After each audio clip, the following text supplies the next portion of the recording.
የብዙዎቻችሁ ጥያቄ እኛ ስንታመም ሐኪም ቤት የሚወስዱን እነሱ ናቸው ወይ? እኛ ስንታመም በገዛ ብራችን ነው ወይ የምንታከመው? እንዲሁም ደግሞ የምናጥብባቸው የእቃ ማጠቢያዎች ወይም የሽንት ቤት ማጠቢያዎች እጃችንን ሲያበላሹን ልክ እንደዚች እህታችን እኛንን ነው የሐኪም ቤት የምንሄደው። ጓንት የመግዛት ግዴታ የለባቸውም ወይም ደግሞ በሀገራችን ግላቭ የምንለውን እሱን የመግዛት ግዴታ የለባቸውም ወይ ብላችሁ የምጠይቁኝ እህቶች አላችሁ። ሰላም ጤና ይስጥልኝ። ውድና የተከበራችሁ የፎዚ ዩቲዩብ ተከታታዮች በያላችሁበት የዓለም ዳርቻ ሰላማችሁ ይብዛል ብያለሁኝ።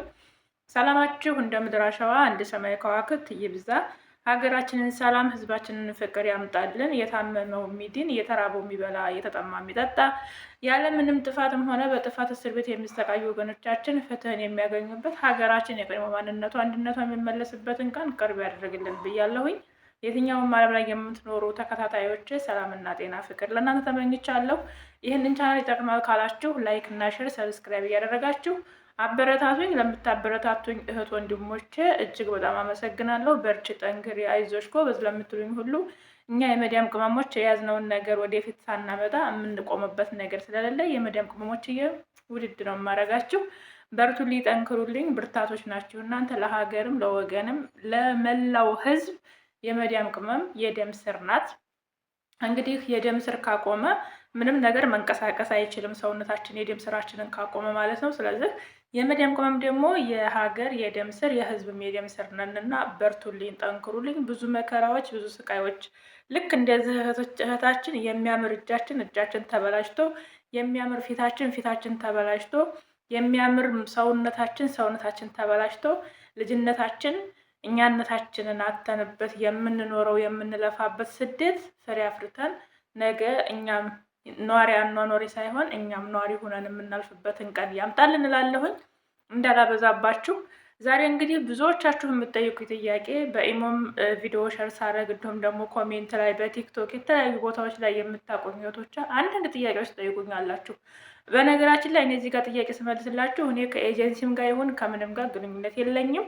ነገር ግን አንዳንድ ከማውቃቸው፣ ከምሰማቸው፣ ከማያቸው፣ ከማነባቸው ነገሮች አንዳንድ ነገሮችን ስሰማ እኔ ምናልባት ለእናንተ ይጠቅማችኋል ብዬ ነው የማመጣው እንጂ እውቀቱ ወይም ደግሞ እንደዚህ አይነት ከቢሮም ጋር ሆነ ከኤምባሲ ጋር ግንኙነት ያለኝ ሰው አይደለሁም። ይሄን እንድታውቁልኝ እፈልጋለሁ። ከዛ በቀጠል ግን በህጋዊ የምትመጡ እህቶች በኮንትራት ማለት ነው በኮንትራት ጠለብ ወይም ደግሞ ኮንትራት ቤት የምትመጡ እህቶች የራሳችሁ የሆነ መብት አላችሁ፣ የእናንተ ደግሞ ግዴታ አለባችሁ ማለት ነው። የእናንተ መብት የእናንተ ግዴታ። ግዴታችሁ ምንድን ነው? መብታችሁ ምንድን ነው የሚለውን ደግሞ ሁላችሁም ራሳችሁን መጠየቅ አለባችሁ። አንደኛ ስትመጡ እኛ ያው ከኢትዮጵያ መውጣታችንን እንጂ እዚህ ሀገር መተን የሚገጥመንን ነገር አናስተውለውም፣ አናገናዝበውም። ብዙዎቻችን ከኢትዮጵያ መውጣታችንን ብቻ ነው የምናስበው። እዚህ ጋር መተን የሚጠበቅብን እዚህ ጋር መተን መጠየቅ ያለብን እነሱ መጠየቅ ብቻ ሳይሆን እኛም መጠየቅ ያለብንን ነገር ማወቅ መቻል አለብን። እንደ ምሳሌ እናንተ አረቦችን መጠየቅ ያለባችሁ ወይም ደግሞ ያመጣችሁን ኤምባሲዎች፣ ኤጀንሲዎች መጠየቅ ያለባችሁ እልፍ አላፍ ነገሮች አሉ።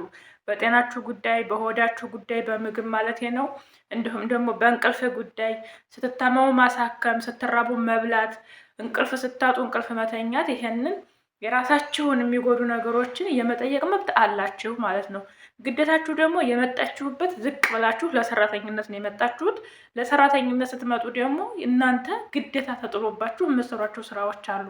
ስራ መርጣችሁ የምትሰሯቸው፣ ስራ መርጣችሁ የምታዋቸው ነገሮች የሉም። ይህንን ስላችሁ ግን አድርጎ የተባላችሁት ነገር ሁሉ እናንተን የሚጎዳ የእናንተን ህይወት የሚጎዳ ነገር ከሆነ አልሰራም ማለት ሙሉ መብት አላችሁ። ምክንያቱም ስሩ የተባላችሁት ስራ እናንተ ላይ ጉዳት የሚያደርስ ከሆነ፣ ስሩ የተባላችሁት ስራ ከእናንተ አቅም በላይ ከሆነ ያንን ነገር መጀመሪያ እኔ ስኖር ስለሆነ ሰርቼ የማገኘው ብር የሚጠቅመኝ እኔ ልኑር ብለሽ ራስሽን ለራስሽ መቆምና ለራስሽ መከራከር መብት አለሽ ማለት ነው።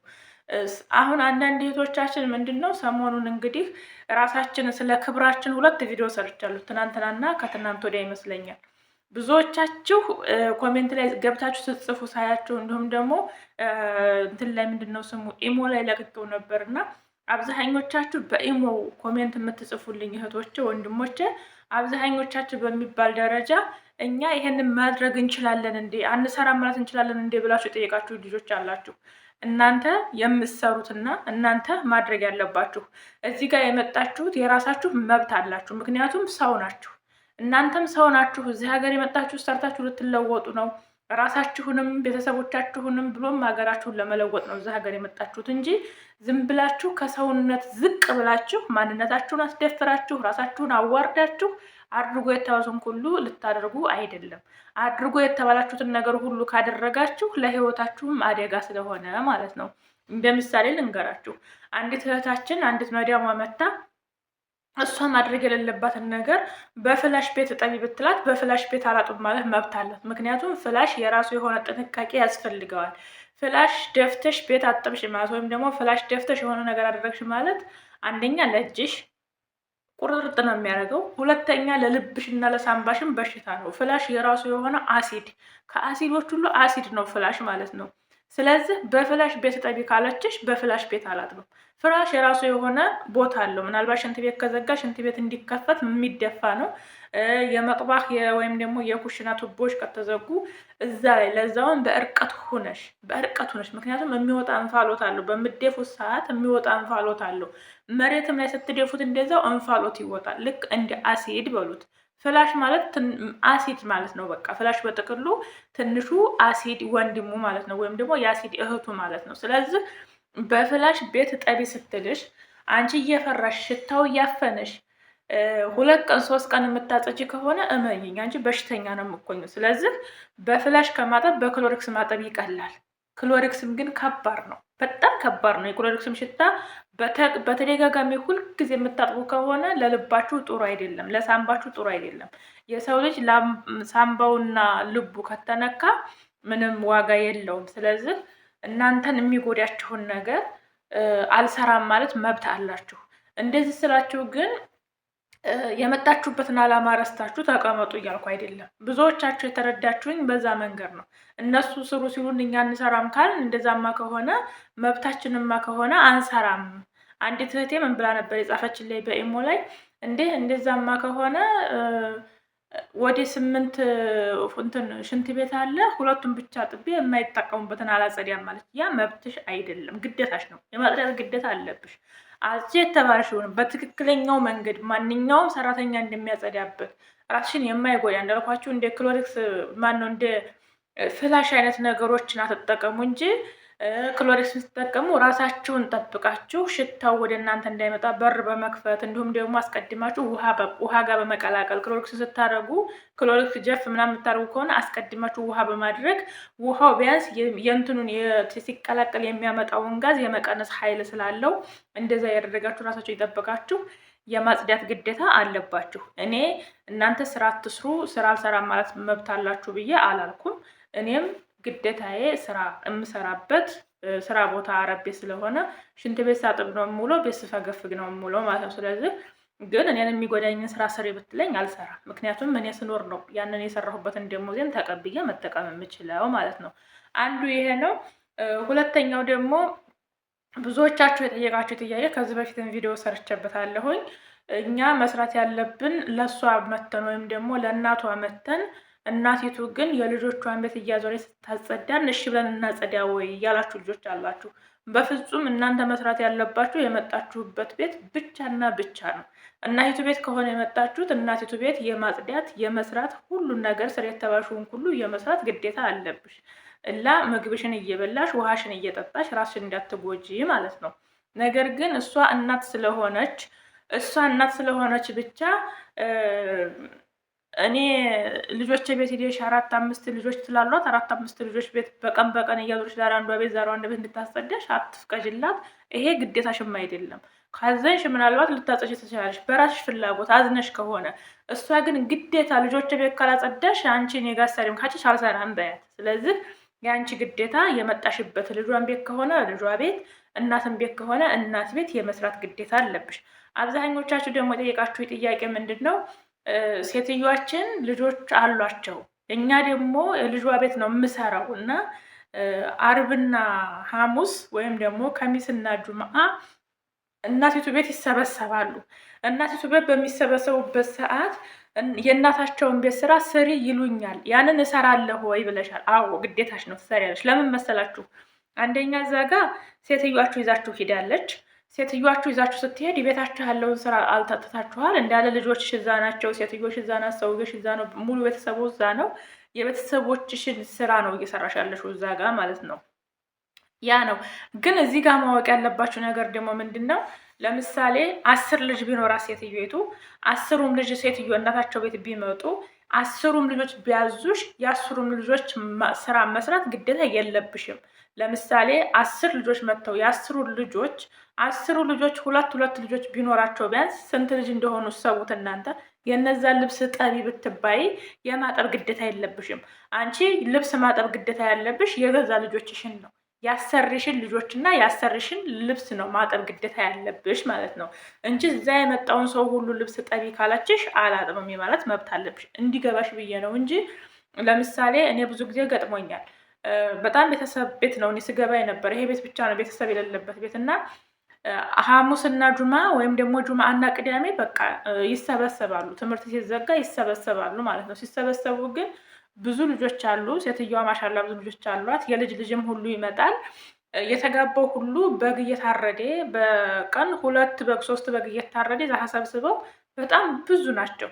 እነዛ ሁሉ ግን ቢያንስ ወደ 5ቱ 6ቱ ህፃን ልጆች አሏቸው። የነዛን ሁሉ ልጆች ባምበርስ ቀይር ይባል ነበር ማለት ነው። እኔ ግን የምቀይር የነበረው የ2 ልጆች ብቻ ነበር። የነዛን የምቀይረው ለምን ታውቃላችሁ? የልጆቹ እናት ሀዲያ ትሰጠኝ ነበረ፣ ስጦታ ማለት ነው። ብር ይሰጡኝ ነበረ። ብር ስለሚሰጡኝ እኔ የመጣሁት እዚህ ለብር ነው አይደለ? ለብር እስከመጣሁ ድረስ ደግሞ ብር የሚሰጡኝ ከሆነ ችግር የለውም።